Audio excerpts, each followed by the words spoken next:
va? Buen día. Buen día, ¿cómo le va, Walter? Muy bien. Bueno, ¿qué anda haciendo? ¿En Bahía Blanca siempre, sí? En Bahía Blanca siempre, periódicamente viajando a Buenos Aires para hacer algunas gestiones, para, en fin, estar con los amigos y volver a mi ciudad, que es de donde me retiré mucho tiempo en función de cumplir con las misiones que tenía asignadas en aquellos años, ¿no? Uh-huh. La pregunta obligada cuando hablamos de política en este momento, usted habrá escuchado que mucha gente dice o intenta pronosticar de que estamos viviendo una situación parecida a la de 2001. Usted la vivió muy de cerca, al lado del presidente de la Rúa, en la Casa Rosada, todos los días era el vocero del presidente. ¿Ve alguna similitud o esto es una cuestión agorera de parte de sectores opositores?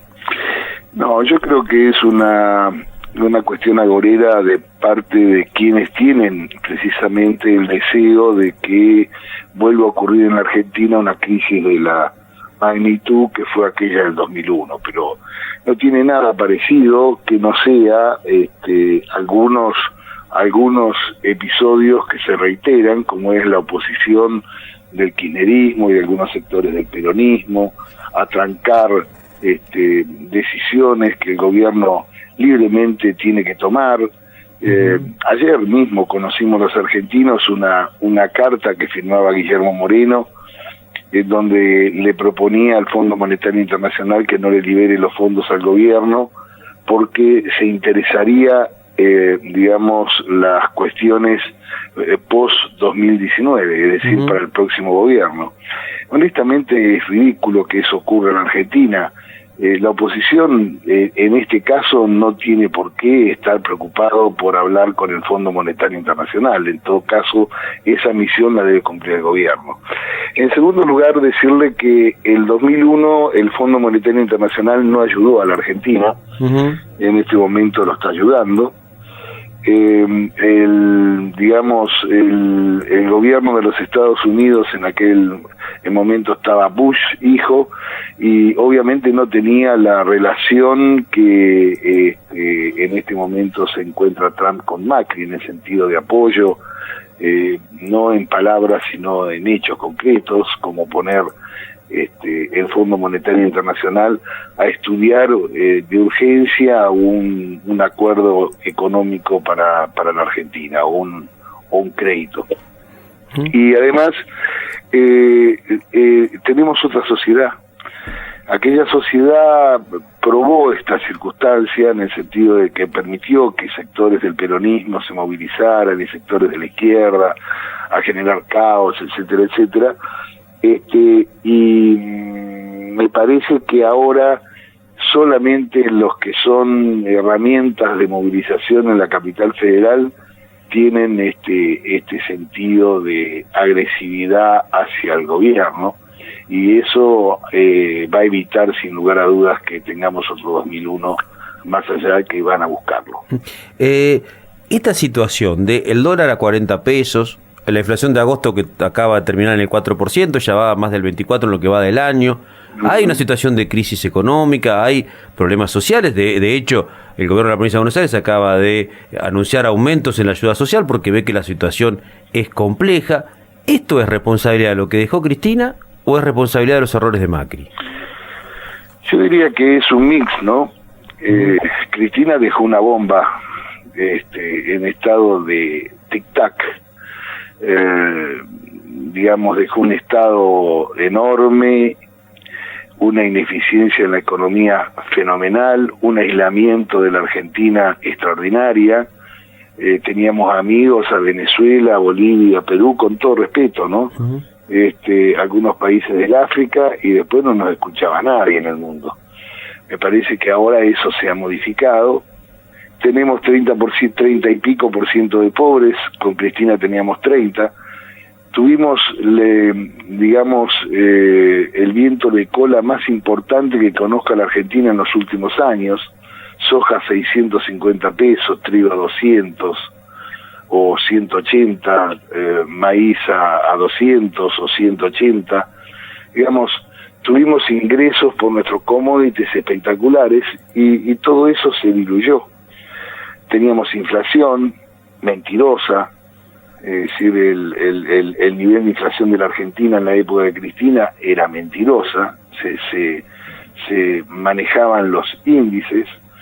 Y por el otro lado, uno mirando nomás acá los países cercanos, ¿no? Chile, Perú, Uruguay, Brasil mismo, a pesar de sus crisis políticas, tienen tasas de inflación del orden del 3,5, 1,5, etcétera. ¿Cómo ellos pudieron y nosotros no? Bueno, ellos aprovecharon ese momento de los commodities. Nosotros no lo aprovechamos, lo dilapidamos. Y encima se robaron casi 40.000 millones de dólares en 12 años. O sea, no es broma que se hayan robado semejantes cifras, si es cierto lo que las investigaciones están dando como detalle.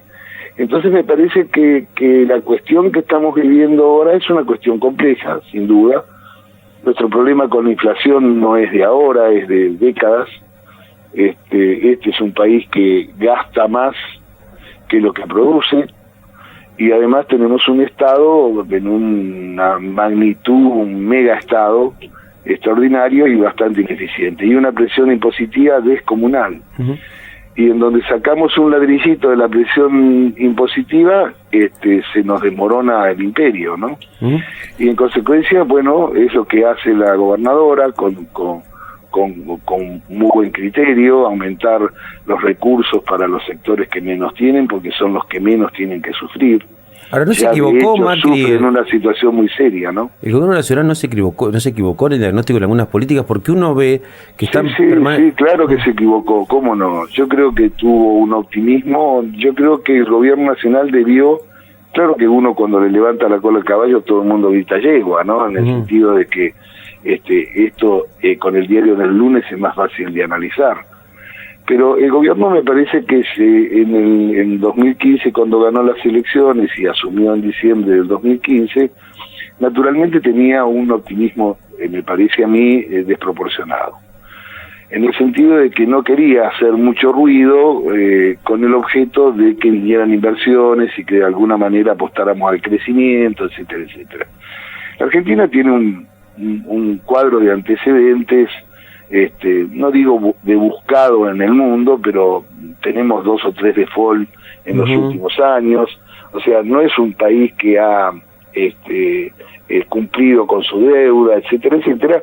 Así que iba a costar conquistar eso. Y entonces me parece que el gobierno tenía mucho optimismo, demasiado optimismo, y bueno, empezó con una política gradualista, tendiente a poner la macroeconomía en equilibrio, sin afectar en demasía la microeconomía, y tuvo sus resultados. Creció la economía, creció el empleo, hubo obra pública, pero bueno, los mercados tuvieron un signo de desconfianza. El gobierno, me parece, no estuvo atento a esas circunstancias y cometió algunos errores, naturalmente. Para mi entender, más importantes fueron los errores políticos que los errores económicos. Yo lo escuché, usted fue muy crítico de, digamos, la función y la óptica y la importancia que tiene dentro del gobierno Marcos Peña, ¿no? No coincide mucho con Marcos Peña. No es que no coincida, no tengo por Marcos Peña más que admiración en el sentido de sus conocimientos, de su entrenamiento, de su capacidad de ingeniería electoral. Junto con Durán Barba forman una dupla extraordinaria en términos de elecciones, en términos de estrategia electoral, etcétera. Pero es un hombre que en términos, digamos, para mi generación, ¿no? Yo soy baby bloomer, ¿no? Y por tanto soy de lo que dice tanto Durán Barba como Bauman, de la sociedad sólida, no de la sociedad líquida. Y Marcos Peña es un dirigente de la sociedad líquida, digamos, que está más acostumbrado a las incertidumbres que a las seguridades. Y entonces descree un poco de los partidos políticos, cree más en las personas, cree en los equipos. Y esa es mi mayor crítica, porque un jefe de gabinete, usted sabe que fue creada esta figura por Alfonsín, sí, en la Constitución del 94, precisamente para poner en equilibrio los acuerdos políticos y los consensos entre la oposición y el oficialismo. Tanto que Alfonsín pensaba alguna vez que podía haber un gobierno de origen radical, por decirle, y un jefe de gabinete de origen peronista. Sí. En consecuencia, digamos, no se puede cavar una trinchera en la jefatura de gabinete, porque es el elemento, el instrumento que tiene el presidente, no solo para usarlo como fusible en eventuales crisis, sino además como el marco de mayor búsqueda de acuerdo con el Parlamento, dado que la Argentina tiene un sistema presidencialista y no tiene una democracia parlamentaria. Y el jefe de gabinete es una figura de democracias parlamentarias, no de democracias presidencialistas. En consecuencia, cavar una trinchera e ir a combatir en el Parlamento no es bueno. Y a veces Marcos concurre al Parlamento con un sentido beligerante y no con un sentido de acuerdo. La última, tiene muy poco rol en los lugares de decisión el radicalismo en la Alianza Cambiemos. Lo vimos con preocupación, digo, porque bueno, son una pata fundamental de Cambiemos, ¿no? Como se dice siempre, los radicales tienen un comité de Ushuaia a La Quiaca, y la última crisis, ese fin de semana, donde hubo tantas reuniones y se anunciaron cambios en el gabinete y demás, no se ve a los principales referentes del radicalismo, por lo menos no se ve desde la opinión pública, tomar decisiones en el gobierno. Parece que el gobierno se estuviera cerrando cada vez más en su núcleo más duro, que proviene del PRO, y cuando hay crisis y los gobiernos se cierran no suele ser buena señal, ¿no? Bueno, en primer lugar algo está cambiando, ¿no? Porque muchas de las cosas que se dijeron ese domingo no fueron ciertas. El radicalismo no fue a sentarse ahí a pedir cargos. En todo caso fueron citados hombres del radicalismo con la intención de ofrecerles determinados cargos que no llegaron a buen puerto, pero pueden llegar en buen tiempo, más adelante, en fin. Pero, digamos, a ver, algo ha cambiado. Fíjense que el otro día la ministra Starling hizo una conferencia de prensa después de una reunión de gabinete, y al lado estaban los dos presidentes, uno del Senado y otro de diputados del radicalismo, de Cambiemos, Mario Negri y Nederhoff. Es decir que en lo que busca el radicalismo, que es estar en la mesa de decisiones para poder aportar, para ver si podemos tener otra óptica en función de algunas tomas de decisiones, naturalmente ahora pareciera ser que eso se modificó para bien. Bailac, antes de pedirlo, bueno, hay mucha gente que llama aquí y recuerda, claro, critica su último paso por la política nacional en este sentido, ¿no? De cómo terminó el gobierno de la Rúa. ¿A usted le costó la carrera política el haber aceptado ser vocero de la Rúa? No, yo no tenía ninguna carrera política, en todo caso. ¿Era diputado nacional? ¿Usted renunció a la banca para asumir ese...? No renuncié. Ah, o sea, pidió licencia y luego... Yo había tomado una licencia de 180 días y se cumplieron justamente el 1 de enero del 2002, en que concurría a la Asamblea Legislativa que se eligió a Duhalde presidente. Pero levanté la mano por Duhalde, quiero decirle por las dudas, porque para que vean que no me mueven ningún tipo de rencor. No, a mí no me costó la carrera política. En todo caso, por cierto, un fracaso de esa magnitud y siendo la cara de los últimos 6 meses de ese gobierno, naturalmente que impacta, ¿cómo no va a impactar? Incluso impacta a nivel personal, porque a mí esas cosas no me gustan que ocurrieran en el país. Pero bueno, son cosas que ocurren en todo hombre que tiene convicciones, que tiene su trayectoria. Yo fui 3 veces diputado nacional, o sea que no fueron 2 meses ni un tiempito. Fui diputado provincial, fui concejal, colaboré con mi partido en distintos cargos. Digamos, estoy muy feliz con mi carrera política y precisamente a esta altura de mis años y de mi vida ya no soy aquel mago que ilusionaba, pero todavía alcanzo para sembrar esperanzas en la democracia, en esta esperanzado gobierno de Cambiemos, y recordarle precisamente con mi presencia, porque muchos peronistas se acuerdan de mi carrera política truncada por aquel episodio de la Rúa, pero también le debo decir que sería bueno que alguna vez le pongan el culo a la jeringa y arreglemos de una vez por todas el país. Bailac ha sido muy amable. Va a estar esta noche compartiendo aquí, hay una cena. Con mucho gusto voy a estar acompañando a Gustavo Raúl y a los amigos afiliados al radicalismo en una cena. Vamos a conversar de esto y muchas otras cosas más.